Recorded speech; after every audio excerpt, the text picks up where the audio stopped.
আসসালামু আলাইকুম বন্ধুরা, আমরা ঘুরতে আসলাম দিনাজপুর জেলার স্বপ্নপুরী পার্কে। এই স্বপ্নপুরী পার্কটি প্রাকৃতিক নয়, কৃত্রিমভাবে সাজানো।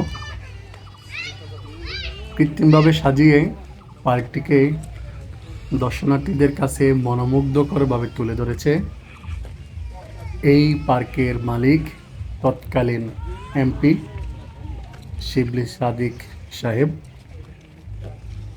পার্কটি আসলেই অনেক সুন্দর। পার্কটির পরিবেশ মনোমুগ্ধকর, পরিবেশ অসাধারণ। আপনারা এই পার্কে আসলে আপনাদের মন জুড়িয়ে যাবে। এখানে যাই কিছু আছে কৃত্রিমভাবে বসানো আছে।